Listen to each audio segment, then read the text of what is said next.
Hello students, ચાલો આપણે પ્રેઝન્ટેશનમાં કાલે જોઈ ગયા કે પ્રેઝન્ટેશન કેવી રીતે બનાવવું જોઈએ, એની સ્ટાર્ટિંગ કેવી રીતે કરવું જોઈએ, એનું ઇન્ટ્રોડક્શન તમારે જ્યારે આપવાનું છે એ કેવી રીતે કરવું જોઈએ, બરાબર છે. જે ઓડિયન્સ એનું વોર્મ વેલકમિંગ કેવી રીતે કરવું જોઈએ, કન્ક્લુઝન કેવી રીતે કરવું જોઈએ, એમાં મેં તમને 4 વિડીયો પણ બતાવેલા, બરાબર છે, કે કેવી રીતે ઇન્ટ્રોડક્શન કરાય ને કેવી રીતે કન્ક્લુઝન જે છે એ અપાય. ઓકે, એમાં કેવી કેવી પ્રકારની પ્રિપરેશન કરવાની હોય છે એ. હવે આજે એના પછી જોઈશું કે જ્યારે આપણે પ્રેઝન્ટેશન બનાવીએ છીએ તો એને ઇફેક્ટિવ કેવી રીતે બનાવી શકાય, કેવા કેવા મટીરિયલ જે છે એનાથી આપણે એને ઇફેક્ટિવ બનાવી શકીએ, બરાબર છે. તો જ્યારે પણ આપણે પ્લાનિંગ કરીએ છીએ ત્યારે 3 પ્રકારના જે એઇડ્સ છે એને આપણે યુઝ કરીએ છીએ. 3 પ્રકારના જે મટીરિયલ છે ખાસ કરીને એને આપણે યુઝ કરીએ છીએ. એમાં પહેલું છે ઓડિયો એડ જેની અંદર આપણે ખાલી ઓડિયો ક્લિપનો યુઝ કરીએ છીએ. વિઝ્યુઅલ એડ જેનો આપણે મેક્સિમમ યુઝ કરીએ છીએ બધા પ્રેઝન્ટેશનની અંદર, કે જે એને આપણે જોઈ શકીએ છીએ. અને બીજું છે ઓડિયો વિઝ્યુઅલ એડ, કે જેને આપણે શું કરીએ છીએ કે સાંભળી બી શકીએ છીએ અને બોલી પણ શકીએ છીએ, બરાબર છે. પણ જ્યારે પણ આપણે આ બધી પ્રેઝન્ટેશન બનાવવાનું હોય ત્યારે આપણે જે આ એડ્સ છે એ બધાનો યુઝ કરીએ, બરાબર, તો આપણે એને ઇફેક્ટિવ બનાવી શકીએ. પણ જ્યારે આપણે એનો ઓવરયુઝ કરીએ છીએ ને, બરાબર છે, ત્યારે પ્રેઝન્ટેશનની અંદર બહુ બધું મેશ થાય છે. એ એડવાઇઝેબલ નથી કે તમે આટલા બધા જે એડ છે એને યુઝ કરો, બરાબર છે. તો જ્યારે છે ને ઓરલ પ્રેઝન્ટેશન આપવાનું હોય ને, બરાબર છે, તો એ જનરલી કેવું થઈ જાય કે 15 મિનિટ પણ આપણે બોલવાનું હોય ને તો સામેવાળાને ધીમે ધીમે કંટાળો આવવા માંડે. તો એના માટે આપણા પ્રેઝન્ટેશનને ઇફેક્ટિવ બનાવવા માટે જે લિસનર છે એ આપણને ધ્યાનથી સાંભળે, અટેન્ટિવલી સાંભળે, એના માટે આ બધા જે એડ છે એનો યુઝ કરવામાં આવે છે, ખાસ કરીને જે વિઝ્યુઅલ એડ છે એનો, બરાબર છે. તો જે વિઝ્યુઅલ એડ છે, બરાબર છે, એ પ્રેઝન્ટેશનને એકદમ એન્હેન્સ કરે છે. એની અંદર જ્યારે પણ તમે પીપીટી બનાવો છો કે કશાનું બી પ્રેઝન્ટેશન આપો છો, એ આપણે ઓલવેઝ ઓરલી આપીએ છીએ. પણ જ્યારે સામે એ જે પીપીટી ચાલતી હોય, બરાબર છે, કે પછી એ પીપીટીની અંદર જે ફોન્ટ મૂકેલા છે, પિક્ચર મૂકેલા છે, સાઉન્ડ મૂકેલા છે, તમે કોઈ વિડીયો મૂકેલા છે, તો એ વધારે અટ્રેક્ટિવ થઈ જાય છે, બરાબર. તો આ જે વિઝ્યુઅલ એડ છે ને એની અંદર આપણે છે ને કેવું કરી શકીએ કે વિઝ્યુઅલ એટલે પીપીટી બનાવી શકીએ, કોઈ ચાર્ટ જે છે એ બતાવી શકીએ, બરાબર છે. એની અંદર કોઈ પિક્ચર્સ મૂકી શકીએ, બરાબર છે. તો આ બધી વસ્તુ છે ને પ્રેઝન્ટેશનને વધારે સપોર્ટ કરે છે. પણ એનો એક્સ્ટ્રા યુઝ જ્યારે આપણે કરીએ ને ત્યારે એ છે ને બહુ એટલું ઇફેક્ટિવ નથી રહેતું. ખાલી પિક્ચર જોયા કરવાનું, એમાં કંઈ બહુ મજા નહીં આવે, બરાબર છે. તો એ ક્યારે ડિસાઇડ થાય છે કે આપણે કયા વિઝ્યુઅલ એડનો યુઝ કરવાનો છે, કે પછી કયા ઓડિયો એડનો યુઝ કરવાનો છે, કયા ઓડિયો વિઝ્યુઅલ એડનો યુઝ કરવાનો છે, એ ડિપેન્ડ કરે છે આપણા પ્રેઝન્ટેશન પર, કે કેવા પ્રકારની જગ્યા છે, કેવા પ્રકારના ઓડિયન્સ છે, અને કેવા કેવા પ્રકારની ટેકનોલોજી આપણી પાસે જે છે એ ઉપલબ્ધ છે, બરાબર છે. એ પ્રમાણે આપણે અહીંયા આપણા પ્રેઝન્ટેશનની ડિલિવરી કરી શકીએ છીએ. હવે અહીંયા નેક્સ્ટ કીધું છે કે the audio visual aid in general can be presentation slides, audio, music, sound તમે મૂકી શકો, નરેશન કરી શકો, વિડીયો ક્લિપ્સ મૂકી શકો, બરાબર. તમે કોઈ રિયલ એક્ટિંગ પણ કરી શકો, પછી સ્કેલ્ડ બેઝ ઓબ્જેક્ટ તમે મૂકી શકો, બરાબર છે. તો જે ઓડિયો વિઝ્યુઅલ જે એડ છે, બરાબર છે, you select must be suitable for the size of the audience, room layout, lightning, sound system. હવે છે ને માની લો કે જે ઓડિયો વિઝ્યુઅલ એડ છે ને એને તમે કોઈ સ્ક્રીનની ઉપર બતાવો છો, બરાબર, તો 1000 વ્યક્તિ બેઠેલા હોય ને ત્યારે એ ચાલે. પણ તમે એવી રીતે કોઈ મોડલ બનાવી દીધું વિઝ્યુઅલ એડની અંદર, બરાબર છે, તો એ મોડલ આપણે ઓફકોર્સ નાનું બનાવવાના, એ બધા વ્યક્તિ નહીં જોઈ શકે, એકે સાથે 1000 વ્યક્તિ નહીં જોઈ શકે. હા, તમારે કોઈ સાયન્સ ફેર છે કે કશે તમારે એ મોડલ રિપ્રેઝેન્ટ કરવું હોય તો તમે એ મૂકી શકો, કેમ કે એકસાથે 1000 વ્યક્તિ નથી જોતા, ધીમે ધીમે બધું પબ્લિક આવે છે ને જોઈ છે ને તમે પ્રેઝન્ટેશન આપો છો, બરાબર.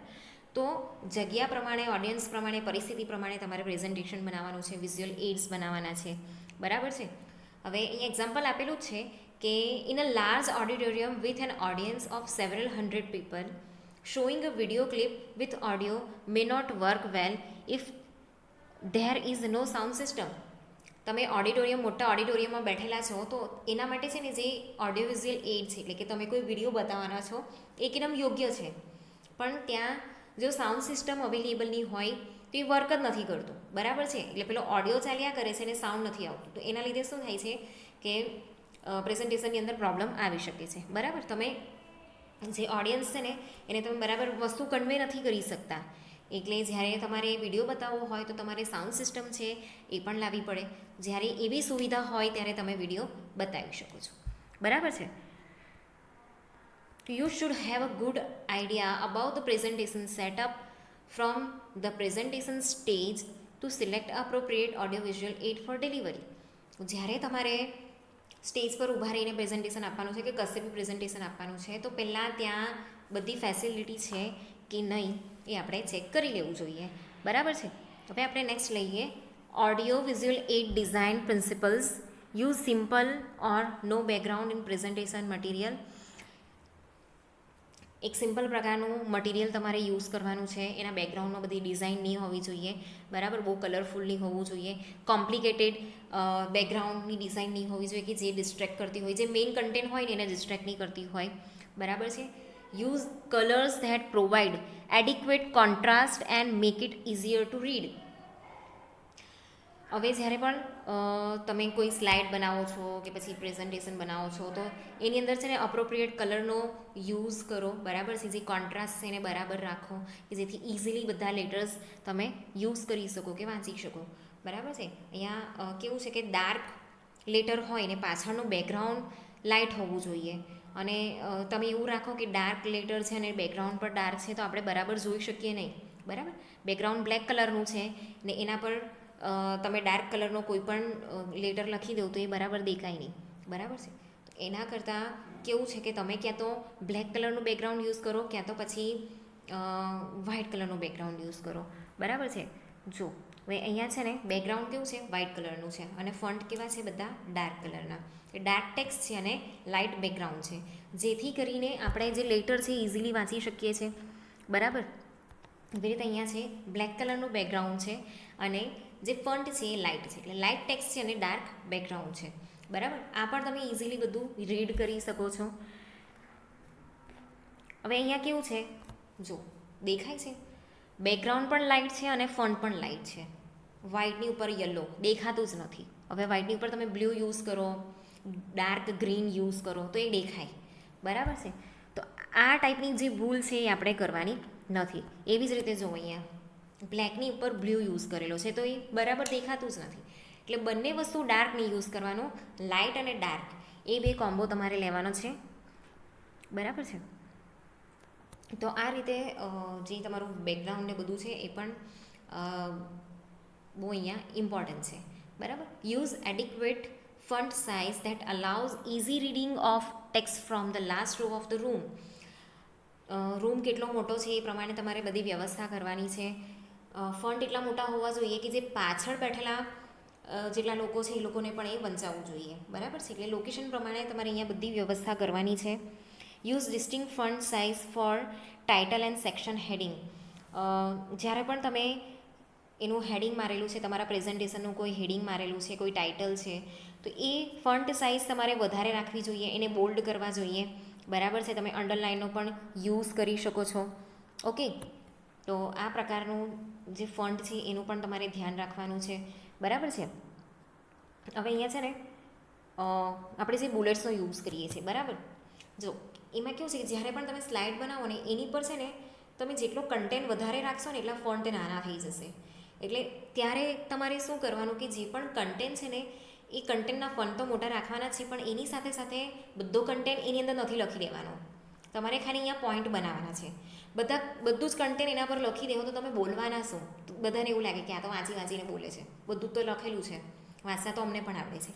એટલે અહીંયા ખાલી છે ને પોઈન્ટ બનાવીને સ્લાઇડની ઉપર લખી દેવાના, બરાબર છે, જેથી ફન્ટ સાઇઝ પણ મોટી રહેશે અને તમારા પાસે બોલવા માટે પણ કન્ટેન્ટ રહેશે.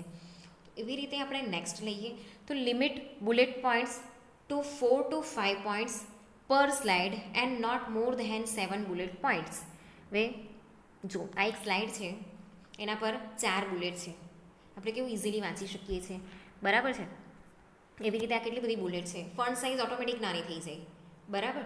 તો આટલા બધા બુલેટમાં છે ને વાંચવાનો પણ આપણે અઘરું પડી જાય, બરાબર. આપણે કદાચ પોઈન્ટ ઉપર નીચે કરી દઈએ, કન્ટેન્ટ આપણે ભૂલી જઈએ, બરાબર છે.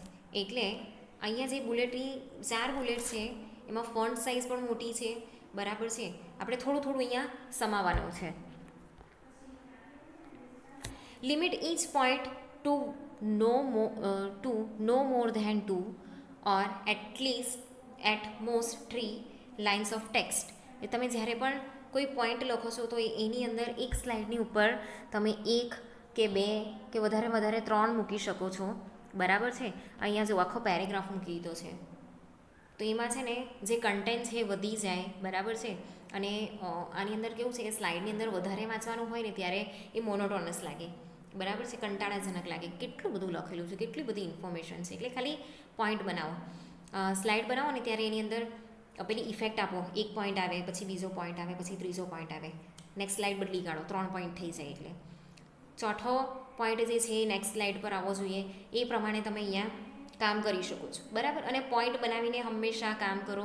કન્ટેન્ટ બધું તમે પીપીટીમાં મૂકી દેશો તો કોઈને એવું લાગે કે ભાઈ આ તો વાંચીને બધું કહે છે, બરાબર.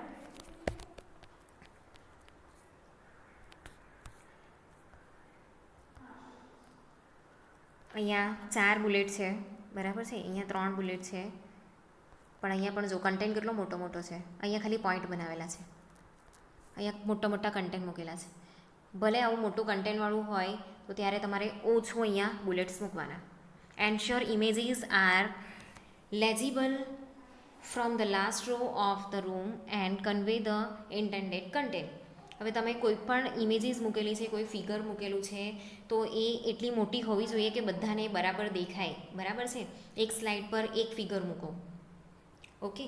એવી રીતે તમે કરીને એને મોટું બનાવી શકો. અને માની લો કે તમારે એક સ્લાઇડની ઉપર 2-3 ફિગર મૂકવા છે, તો એને એવી રીતે ગોઠવો કે અલગ અલગ આપણે એને જોઈ શકીએ, બરાબર છે. તો લાસ્ટ રો સુધી દેખાય એટલું એનું લેવલ રાખો, એટલે એનું હાઈ ડેફિનેશન રાખો, બરાબર છે. એના પછી છે ensure animation or transitions don't distract. અહીંયા તમે જે પણ એનિમેશન મૂકો છો, બરાબર, કે ટ્રાન્ઝિશન મૂકો છો, પ્રેઝન્ટેશનની અંદર એઝ અ મટીરિયલ કામ કરે છે, પણ એવું નહીં હોવું જોઈએ કે તમારા પ્રેઝન્ટેશનને કે તમારા કન્ટેન્ટને ડિસ્ટ્રેક્ટ કરતું હોય, બરાબર છે. એની અંદર તમે જે પણ ઇફેક્ટ મૂકો છો, ઇફેક્ટ બહુ ફેશનેબલ નહીં મૂકવાની, એકદમ સિમ્પલ મૂકવાની. મેં તમને કીધું ને કે એક પોઈન્ટ જાય ને પછી બીજી સ્લાઇડ આવે, આમ જમણી સાઈડથી ડાબી સાઈડ આવે, ખાલી એટલું જ મૂકો. એની અંદર બધું પેલું વેરિએશન નહીં મૂકો કે બધી ડિઝાઇન આવે છે કે પેલું નીચે ઠોકાઈને પછી ઉપર પડે, એ ટાઈપની બધી ઇફેક્ટ મૂકવાની અહીંયા બહુ જરૂર નથી, બરાબર છે. એનાથી છે ને વાર પણ બહુ લાગે અને ફટાફટ પોઈન્ટ આવે નહીં, ઓકે. તો લિંક અહીંયા તમે કદાચ ભૂલી જાઓ કે તૂટી જાય એવું બની શકે, એટલે એકદમ સિમ્પલ ફોર્મેટ અહીંયા યુઝ કરો, બરાબર. Ensure chart scale don't mislead. જે ચાર્ટના સ્કેલ છે, બરાબર છે, એ કે જે ગ્રાફ છે તમે અહીંયા યુઝ કરવાના છો, એની સાઇઝ જે છે એ બરાબર રાખો, બરાબર છે. એના જે એક્સિસ છે બરાબર સેટ કરો, ઓકે. ચાલો આપણે અહીંયા જોઈએ એક એક્ઝામ્પલ છે, hotel room rate Friday, Saturday, Sunday, બરાબર છે. તો અહીંયા કિંમત આપેલી છે, અહીંયા જે છે હોટલ છે, અહીંયા દિવસ આપેલા છે, બરાબર છે. તો આ ટાઈપનો તમે જે ચાર્ટ છે યુઝ કરી શકો છો. સ્ટક્ડ બાર ચાર્ટ આ રીતનો પણ તમે યુઝ કરી શકો છો. જો કેટલો સરસ છે આ ગ્રાફ છે. Example graph below show the same data in both chart but the first chart can mislead the audience about the data trend. જો આ રીતે પણ તમે યુઝ કરી શકો છો. આ રિયલિસ્ટિક ટેન્ડ છે.